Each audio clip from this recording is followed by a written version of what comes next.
Good morning, guys. It's day 109. I'm going from Ashfield Road. Oops, oh shit. Okay, let's try that again.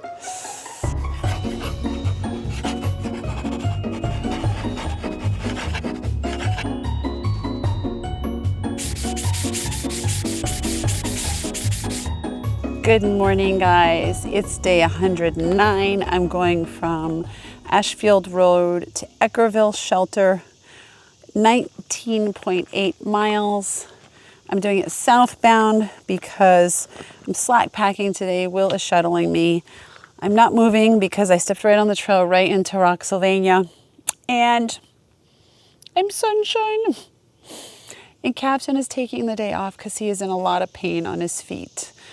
And I'm still talking, I'm still walking, just doing it all by myself. I miss him.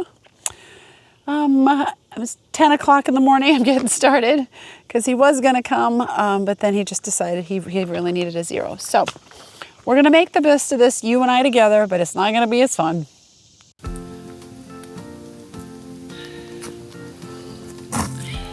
See that word right there, lash?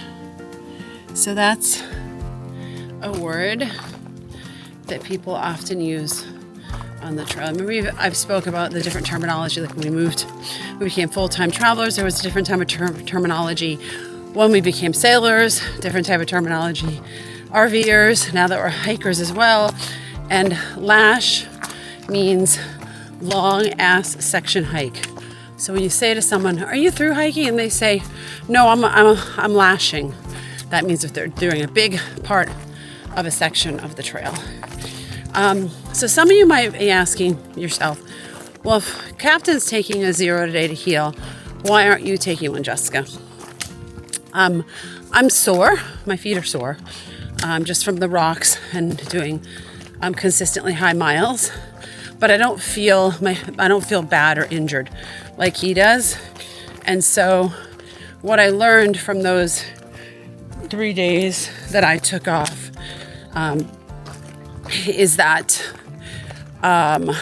it's better for me to keep going because I'll need a zero eventually, and then he can come back and redo these miles rather than us taking 2 days total off, if that makes sense, especially since we're down to the wire with making it in time for him to go back to school. Because I'm going southbound today, I'm seeing northbound Thru-Hikers, and I just talked to this couple that I have not met before that started a couple of weeks before we started, but remember, we've gotten off the trail for a month for Captain's exams, and they're actually stopping like at the end of the day today, and they've come all this way because she said she had a panic attack on Knives Out. It was so scary, and that she has a fear of heights. And now I don't have a fear of heights, but now I'm scared. So I'm sure I'll be okay, but I'm out here by myself, not with Captain today. Shit, it was really steep and a big vertical, and just kind of really scary, like she had a full-on panic attack. So she warned me about that and about a stump up here in the middle of the trail that has a huge bee's nest in it. Apparently a girl stepped on it the other day and was stung 50 times, and the ambulance had to come and take her out. So, whew. Scary times today, guys. I'm sure I'll be fine. I crossed an ocean in a boat. I can do this.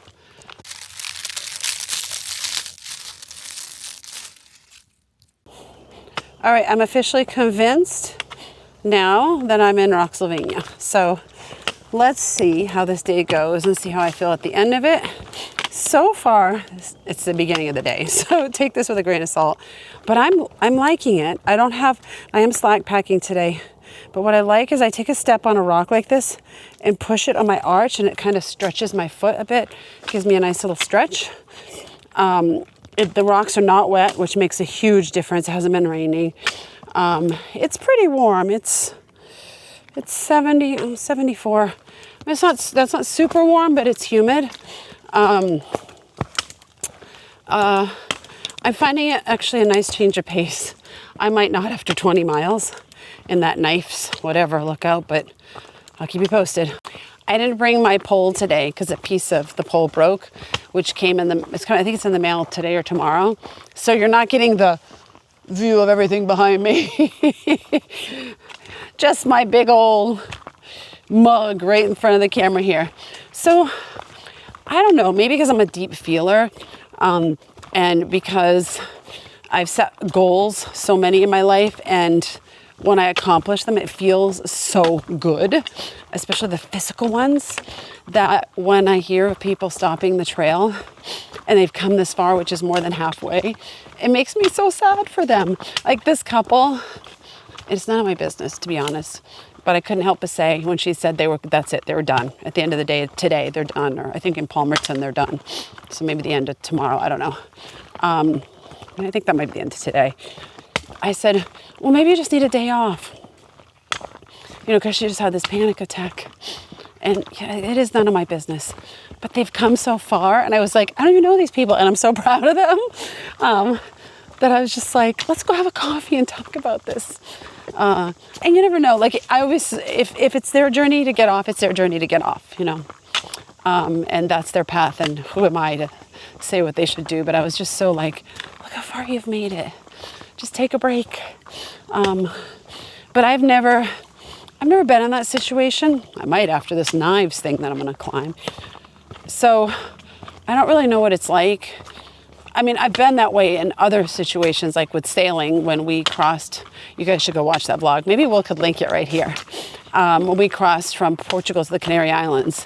But I wanted to get off the boat and not cross the Atlantic, primarily because I felt like, one, I didn't want to be sick for a month, but two, that I was a hindrance to the crew and basically a worthless crew member. And that could mean life or death when you're crossing an ocean.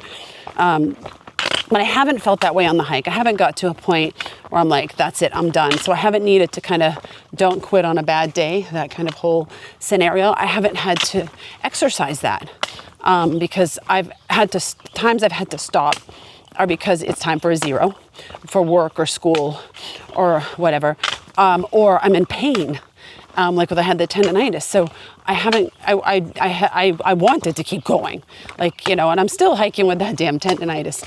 So I don't really know what other people are going through. So I don't want to judge it, but I also I'm just sad for them. This was probably a dream that they've had forever. And I'm assuming they're probably a little bit retirement age, maybe post-retirement, and now they're exercising it. But I have to remember, and we all have to remember that it is not failure, and it's not quitting. That's why I'm not using that word. If you don't make it to Katahdin, I mean, it's the journey. It's what you get out of the journey, no matter how far you've gone. So, anyway, I think they've done a great job. Okay, Hive, I need your help here. The older the person on this trail, consistently, the heavier the pack, and I don't get it. I feel like the older I get, the less weight I want to carry, and I'm constantly trying to carry less weight. Like cutting out things I shouldn't have. Like, I brought back the sunscreen, guys. Although I don't use it much, I do use it some. I know I should be using it every day. So another reason is I have really bad allergies, so sunscreen kind of bothers me, and I'm trying not to be bothered too much. So, every time, I would say 9 times out of 10, if someone appears to be over 60, their pack is over 35 pounds, because you talk a lot about pack weight out here. And if they're 25 and under, their packs are super light. And you would think it would be the opposite way. So I want to know why someone older is carrying such a heavy pack. Now, I can understand at the beginning of this hike because we all overpack, but when you're halfway through or past halfway, how come you haven't shed some of that? Now, the only thing I can come up with so far is that as we age, me included, certain parts of our body hurt and we need certain luxuries to accommodate for that. For example, the young people are just sleeping on the wood floors in the shelter, some of them, or on just thin yoga mats, which at this point in my life, I could not do because my back would hurt in the morning.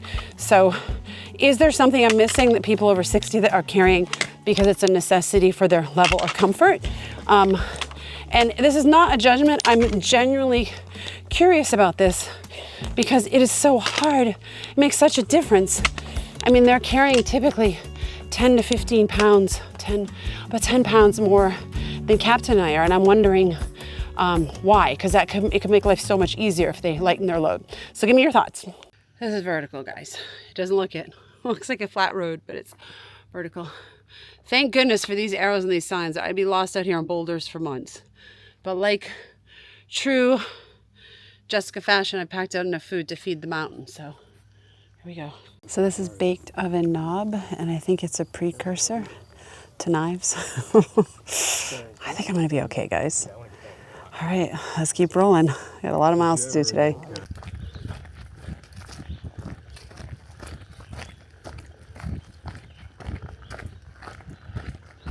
I think I'm giving Thru-Hikers a bad name. This couple just went by and they were so sweet, a young couple.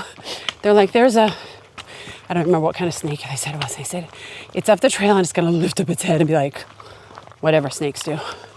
And I was like, huh. She walked back with me and we couldn't see the snake. So they'd be like, out with friends being like, boy, these Thru-Hikers are so wimpy. This one's gone more than half the trail. She's so petrified of snakes. And I'm not looking at the camera ever again when I'm walking and talking, even though I don't look at it much because I have to watch the ground.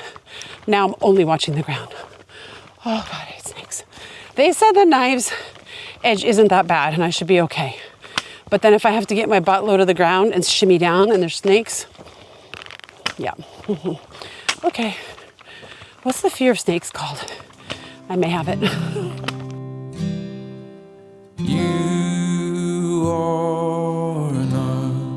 You're not alone. All right, starting up the backside of Knives Edge. Here I go. Decided to put away my poles because I'm gonna have to climb this on my hands and feet. Maybe not hands and knees, but hands and feet. That's only a part of it. I'm not gonna tape the whole thing. So far, not too bad. If you fall, you're gonna hurt yourself. You're gonna break some things. You're not gonna, so far what I've seen, you're not gonna perish to your death, depending on obviously how you fall, but it's not on the edge of a cliff, you know, like some of these lookouts are. At least not yet. There might be more to come. So I live to tell the tale of Knives Edge. Thoughts? I think it took me about 10 minutes to do it, maybe 15. It was like, kind of like this, like, and I don't know. Okay, so I need another hand. It went like this, and you walked across the top of it. If you were to fall, you could break something, but I don't think it'd be life over. I mean, I stated that partway through, and then that was my final conclusion. I did put my poles away and kind of have my hands there just in the event I needed them for balance.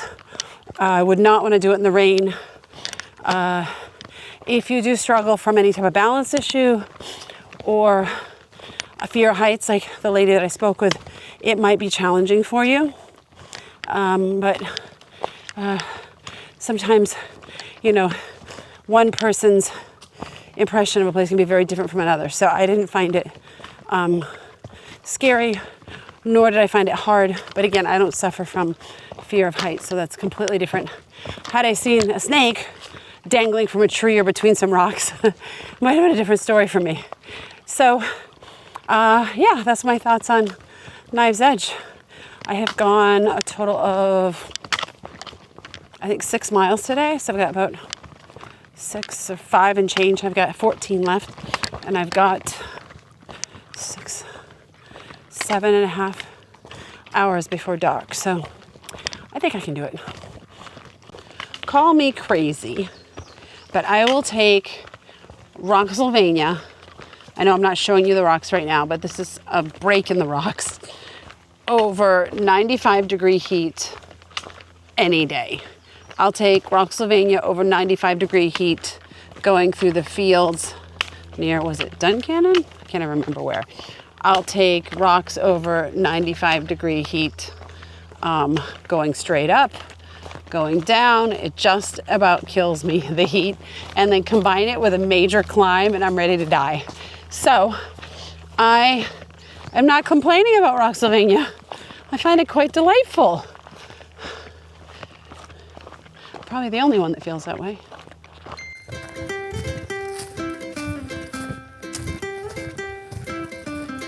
Cutie is with his antlers.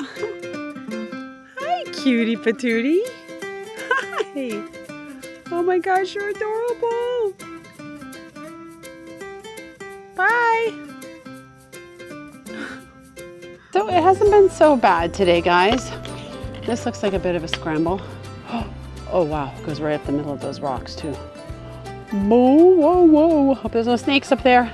So not much has happened today. I stopped for a piece of key lime pie and a root beer at a restaurant, and I've just been head down and walking, just trying to make the miles because I gotta make 20 miles and I didn't start till after 10. And I gotta make them before it gets dark because who wants to be hiking in this in the dark?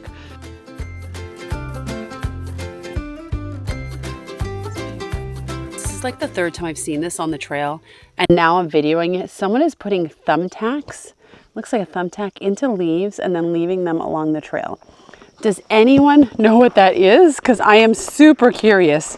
Does it mean something? Is it someone like leaving a cookie trail for me? I don't know. You know, what is that? Ooh, my first rattler without captain.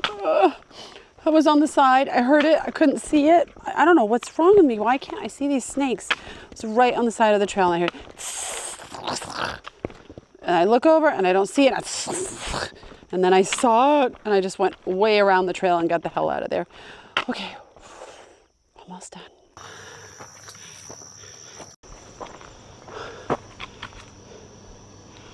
You want to see the best part of my day?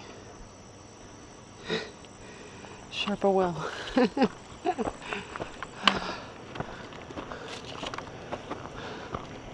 he's got cherries. Yum.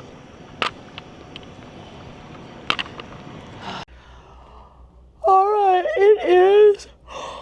Oh my gosh. This must be getting boring for you guys. All I do is yawn on closing these out. It is day 109. I went from Ashfield Road to Eckville Shelter Road, southbound 19.8 miles, all by my lonesome. I didn't like it at all. There was no captain. There were a bunch of people on the trail because it's a Sunday, which was nice. I talked to some really interesting people. Talked to the two owners of, I think it's called the Lookout Hostel. Oh, they seemed really nice. I wish we could stay there, but it's not really. We're kind of hiking past there, and Will's slacking us yesterday and today and possibly tomorrow. Captain's feet are feeling a little bit better. I think it's going to take a couple days still. I saw let's see, best and worst. Well, seeing that rattlesnake was my worst, but at least he didn't eat me. My best was that Rocksylvania has not been bad for me. I was so scared from what people said that I don't want to go as far to say I've enjoyed it, but because I might sound psycho if I said that, but I think I've enjoyed it. It sure beats going straight up in 95-degree weather. And yeah, I think it's been a nice change of pace. It sounds so weird, I know. What else? Oh, I think that's it. It is 10:30 at night. And I'm only going to get 6 hours of sleep because tomorrow morning, well, I'll tell you guys about it tomorrow morning. How does that sound? All right, live the dash, guys. Good night. Down to the last couple of miles. Who misses Captain? I miss Captain. I miss Captain. He apparently is doing really well. His feet have rested all day, and he's eager to get back on the trail tomorrow. So that's a good report.